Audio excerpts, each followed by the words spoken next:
Hello, guys. This is YJ here. YJ is a Gambian, and Gambia is in West Africa.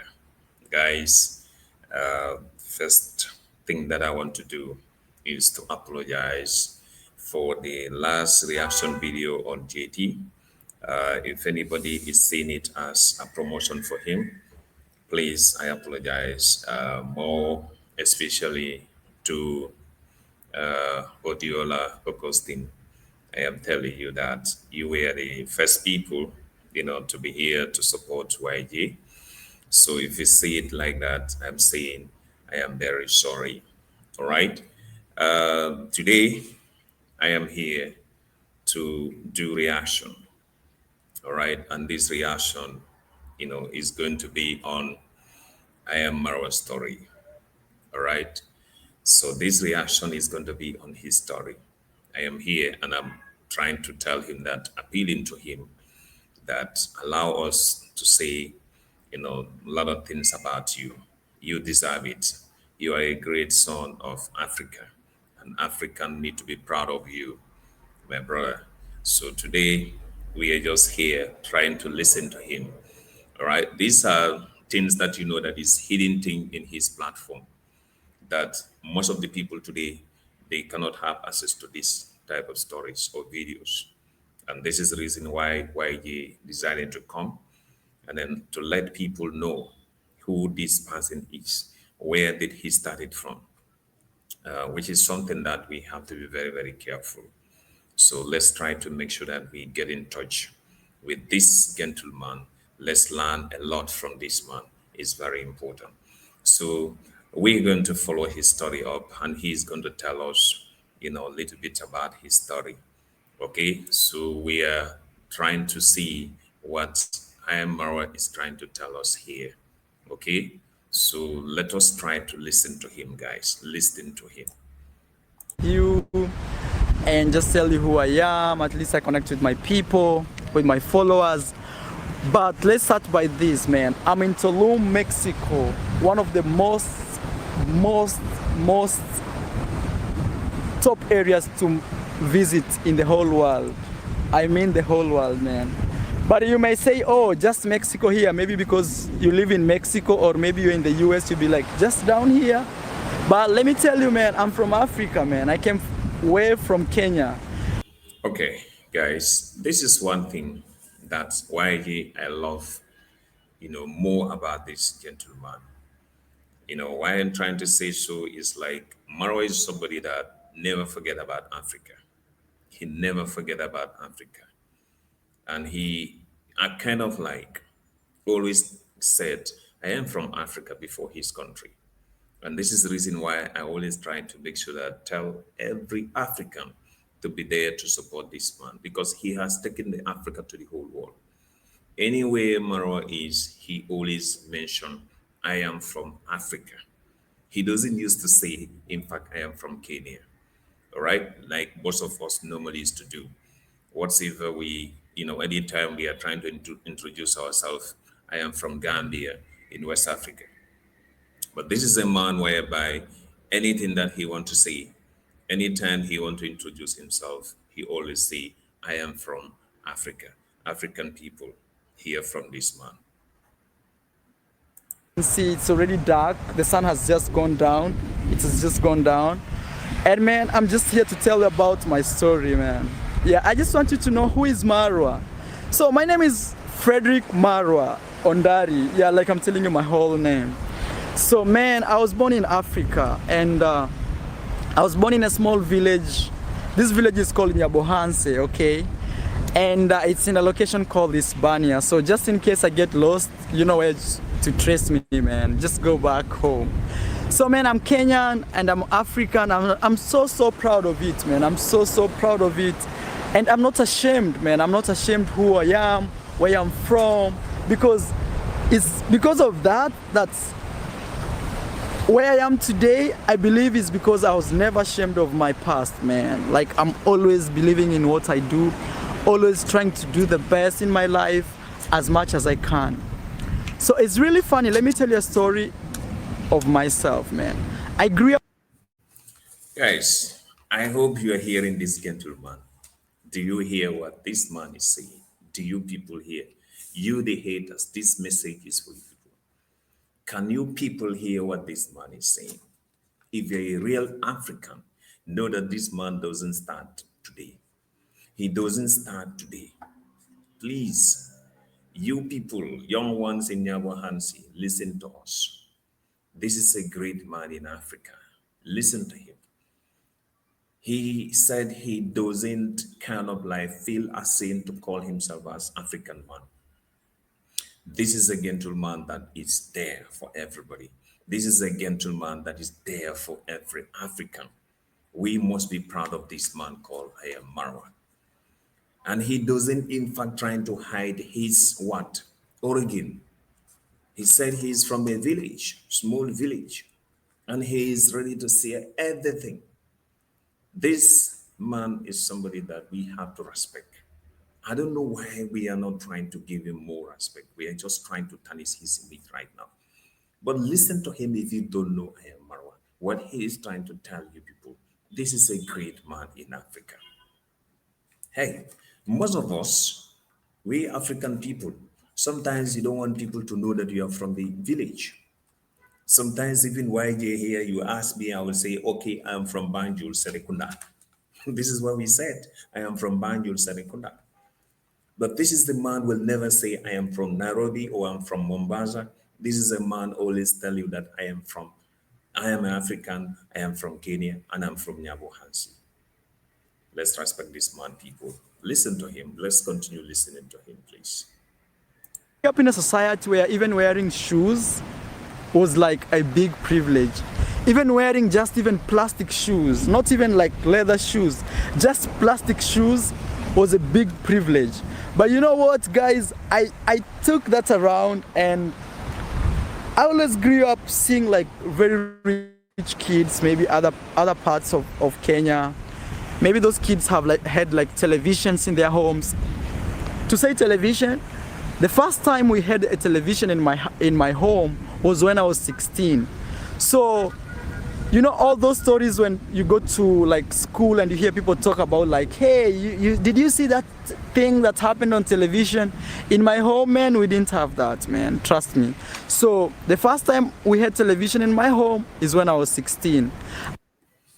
Okay, to react to that story, yes. I was brought up in a village. I shown to you people how my village look alike. All right. If some of you can check in my video, you will see that. Okay. In my village, all right, when we were there as a kids, it was difficult for us to have soup.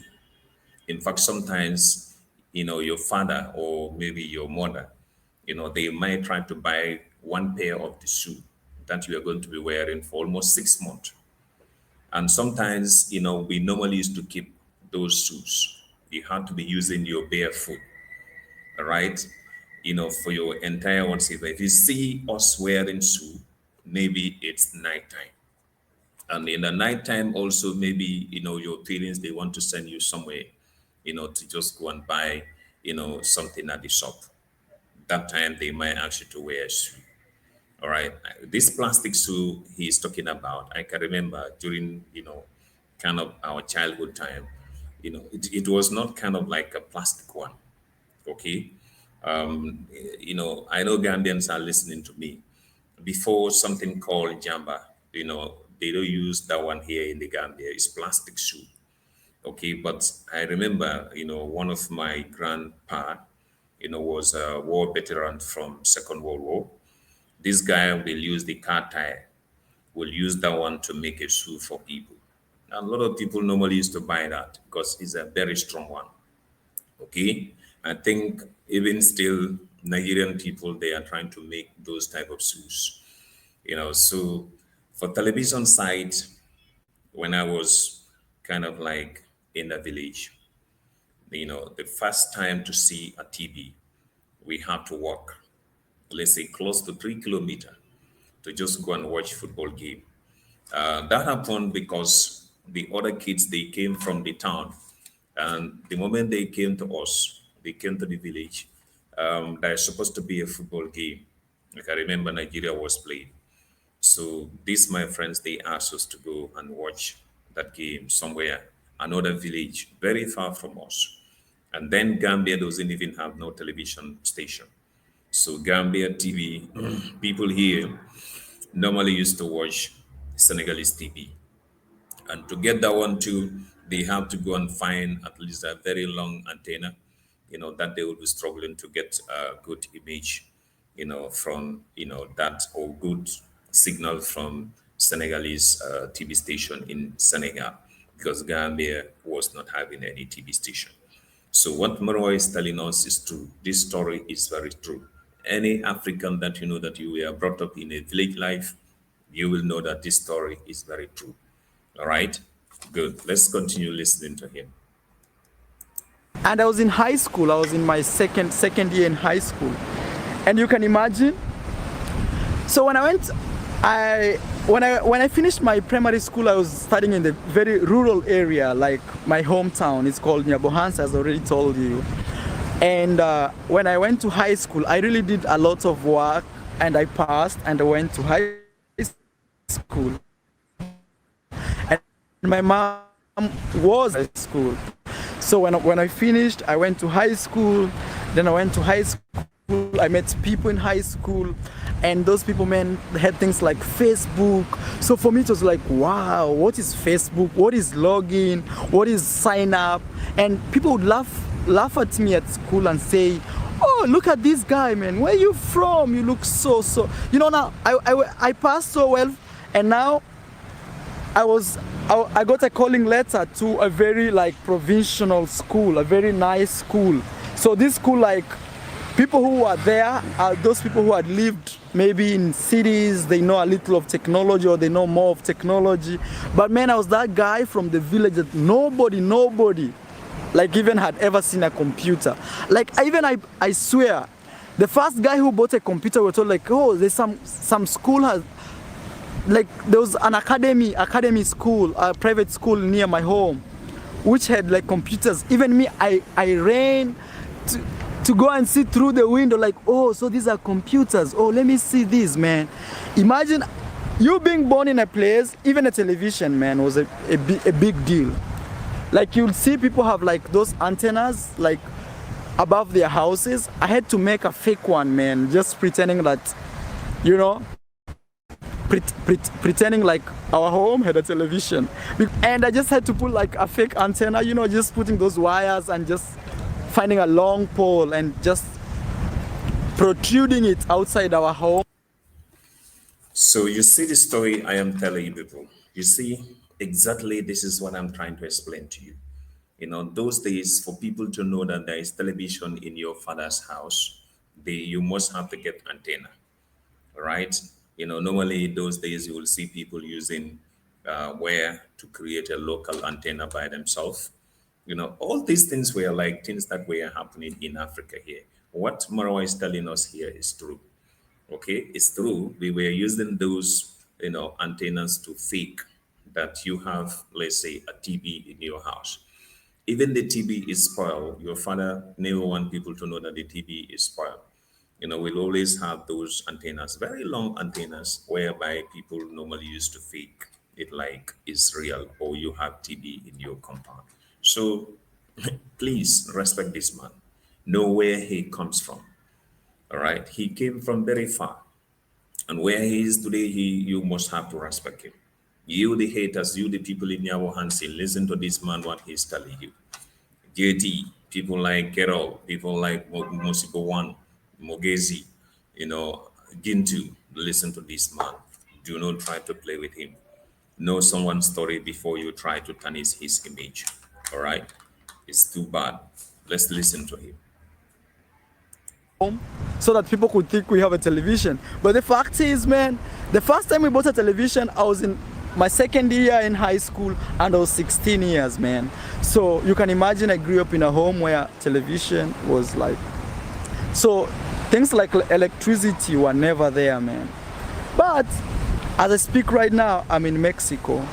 And what am I doing here? I'm traveling as a tourist. Sometimes I meet people and people ask me, whoa, wait, are you the son of the prince or not the prince, the king? Are you the prince of Africa? Is your home so rich, Maro? Tell me how you make, how do you travel? How do you afford to travel and do these things? But man, for me, I smile and say, oh my God, if only they knew, if only they knew. But guys, I want to tell you this, man. I grew up in a very harsh condition, man. I grew up in a very harsh condition. And you might be wondering why I wear sunglasses even at night. So the fact is, when I was like around 12 years old, I I was, when I grew up, my dream was to become a driver, because even owning a car or even just seeing a guy driving was a big motivation in the village. So when I grew up, I was like, man, I just want to be a driver. I just want to be like a driver. I just want to be that guy who like takes control. People sit on a bus and man, you take control. You ride everything, and you ride people. Like it was a big deal, because even just seeing a car in the village, people would run over it, wave and say, oh, hey, say hello to my grandmother. Let's say you live at this corner and your grandmother lives like maybe, let's say 100 miles away. So you'd say, oh, please go and say hello to my grandmother. Man, I grew up in a very rural area. No electricity, no television, no shoes. It was just a long t-shirt, man. We didn't wear like pants, like pantalones, you know what I mean, like pants. We didn't wear that. All you needed is just a long t-shirt. And that long t-shirt will help you do everything, man. It was your shirt, it was your trouser. And that's how I grew up, man. But my mom was a teacher, so Yeah, so guys, to just comment here is this, that what Marwa is telling you that I passed through it. Okay, I am going to tell you that African stories are very similar, very, very similar. Marwa, I can tell you, even in the Gambia here, most of the people, those that grew up in the village life will tell you that we also pass through similar things, the same thing, similar things. I can remember those days I used to kind of like get, let's say, the t-shirts of my brothers. All right. So the moment I wear that one, I will only have maybe small pant or at least a short under. So we normally used to be like that. Or sometimes, you have to wear kind of like a shirt that you know that it can go up to your knee. So there you will not be wearing anything. So that's how we were like kind of like, brought up. If those days you reach out, let's say a year, know that they will keep on, putting on those things for you. I can remember, in fact, that was a time that, if we normally used to go for prayers and you don't have anything, you have to go to your grandma and look at a very nice, kind of dress that you know that it can fit you. You have to wear that dress. Can you imagine a female dress? Normally, you have to wear that one and then go and attend that prayer and then come back. Those days, they call it here. I think in my language, they call it like waramba, or, you know, I don't know, in Mandinka, they call it here fine now. So you just wear those things and then go and attend prayers, you come back. So this issue of car issues, yes, it was happening to us too. Seeing cars those days, you have to be running after them. But you are bringing something that that is very similar to my story too.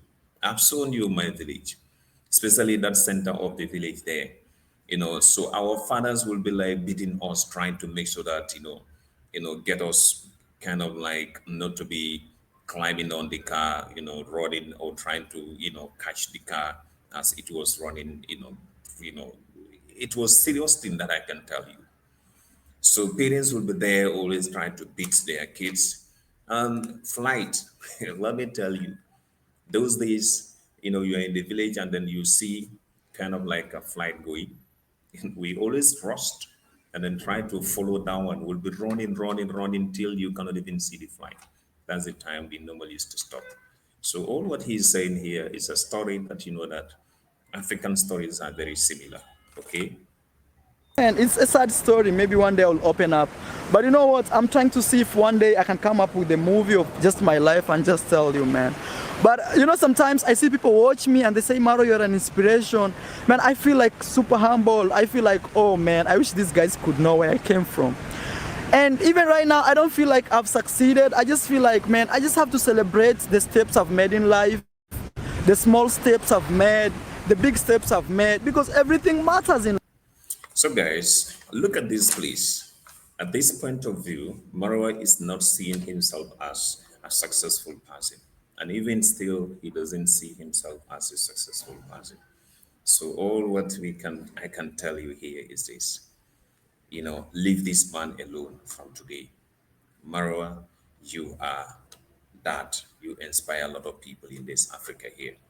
You are a great person in Africa here, and we love you. We will always continue loving you. You are a great person. You are a great person. You did a lot for African people. You did a lot for African people. This is a great, great work.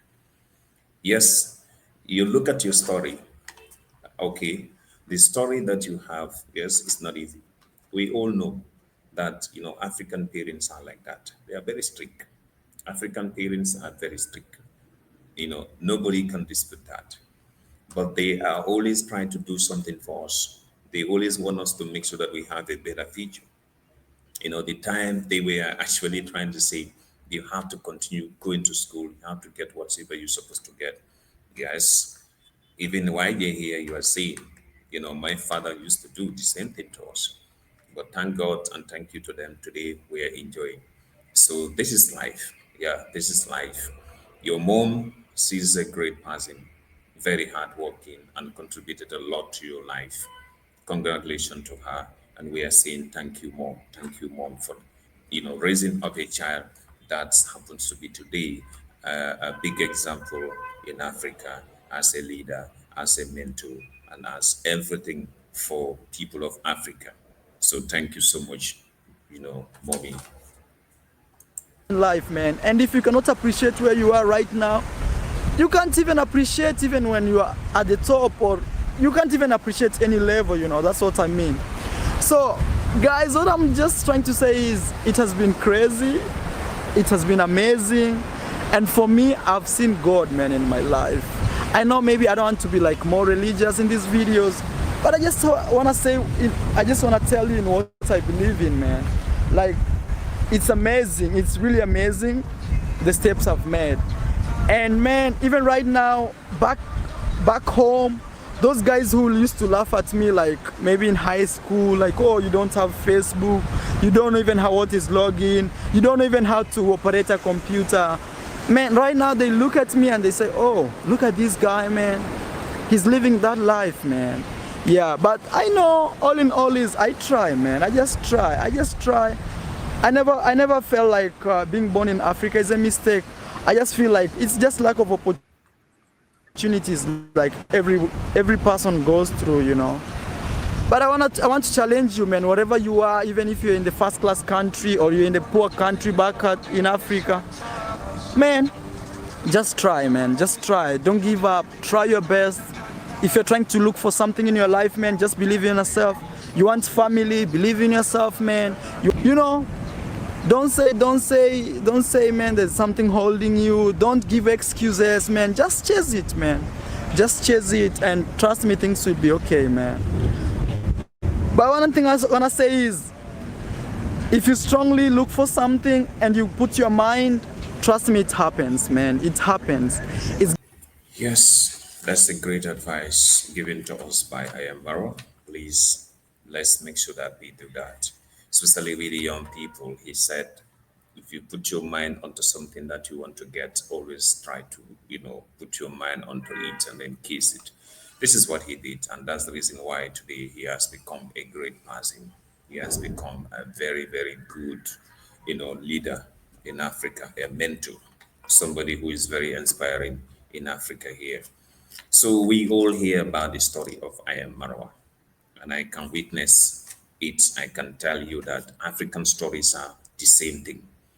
African stories are the same thing. Why you are seeing here, if I just tell you my story, I said a little bit about it. and there are some videos will be out here. You will see my stories. Please, let's stop fighting each other unnecessarily.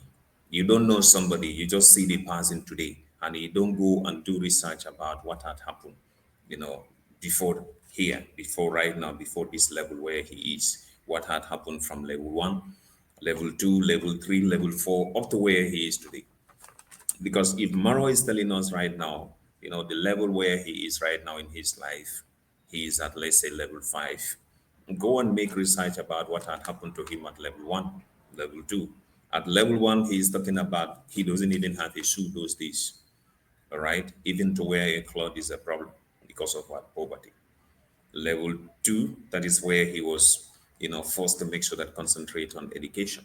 So he was at that level, concentrating on education. Then level three, that was where he started thinking of, yes, I have to travel to Colombia, and then think of what? Doing something.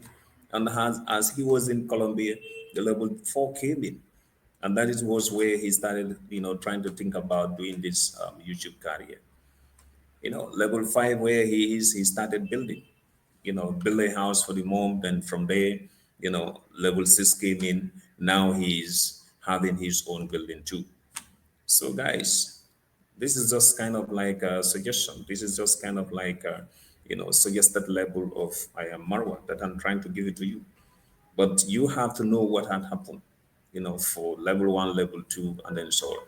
This is a great thing. This man we are all seeing here, called I am Marwa, is a great person. He's a great son of Africa. So we should make sure that we respect people. We should make sure that we respect people. It's so sad in Africa, guys. It's very sad. Most of you don't know him. Today you are just here trying to tarnish his image. It's very bad. So on that note, guys, YJ is here for better learning, better thinking, and better sharing of ideas. We are saying to I am Marwa that, well, we are on the YouTube here, to make sure that we encourage positive vibes, and we make sure that we support our fellow African brothers and sisters. All right. So it will be combination of, kind of independent contents and also contents that that we'll get it from people like them, to talk about them, what they are doing in Africa, how where they started it from. So this is a great thing. This is a great thing. And we are trying to tell you that, yes, we are using some of your resources, and we are saying to you, we are using them because we want to make sure that we tell people who you people are. So on that note, thank you so much, guys. Thank you.